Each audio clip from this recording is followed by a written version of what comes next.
being here with the grant. I just wanted to talk a little bit more about the socioeconomic factors that lead to certain communities being dump sites and waste hazard.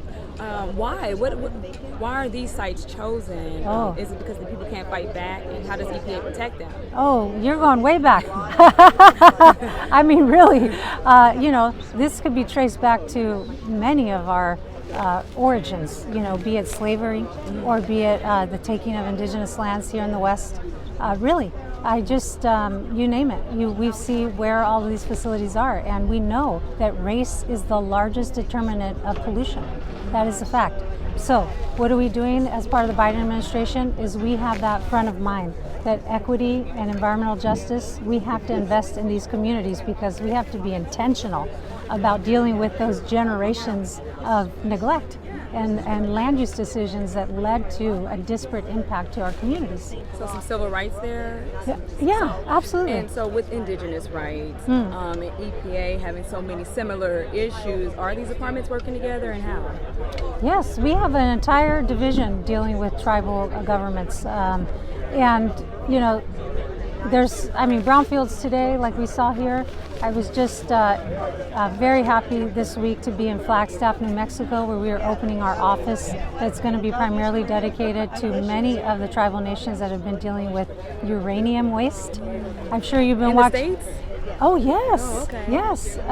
There's been some real critique from the indigenous community on this new film, Oppenheimer, because they're not telling the story about how the generation of that uranium caused extreme environmental damage to this day to many communities, including many nations like the Navajo Nation, and the amount of uranium waste that still remains in their communities. And you're noting the record temperatures in California. We have issues with wildfires. Yeah. I mean, then sometimes there's neglect from companies. I think someone said something about neglect. How do we hold these companies accountable? It's after the fact, usually with lawsuits, but how do we prevent this? Well, here's a couple of strategies we're doing at the EPA right now. We talked today about an investment strategy, right, to kind of heal some of those legacy issues. But our number one priority is enforcement, making sure that our laws are being enforced. Now, Supreme Court's taking away some of that, so we got to fight every day for that. And we have to make sure that our permits are strong on the outset. We're making sure things like financial assurances are not like they were before, and companies just going into bankruptcy. So that's a big piece of our solution now, is a better permitting, better rulemaking, so that the rules are more comprehensive on the outset, and enforcement. Enforcement is absolutely the key. Well, see, the campaigns against Biden want to eliminate. Mike Pence said he wants to eliminate EPA. Yes, how can this be?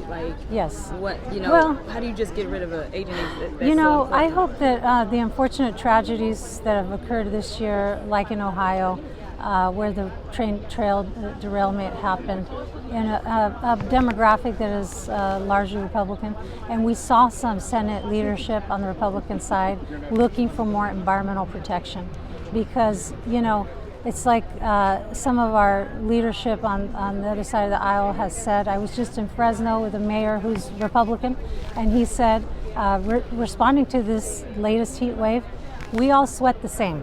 Black, brown, yellow, white, it doesn't matter. We are all being impacted by climate change. And we're impacted by lack of enforcement on regulations, like we saw with the railroad incident.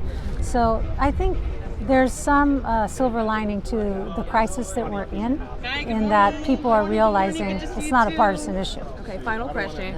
Nature preserves and indigenous rights. When we find these green spaces, when we do the history, we find out they did belong to indigenous Of course. groups. How can green spaces be allotted to the indigenous tribes, or how can they work together for stewardship? Yes, absolutely. I would say the state of California has really led in this regard with co-management of many resources. Some of their state parks are now being co-managed with the nations that they were the original ancestral lands of.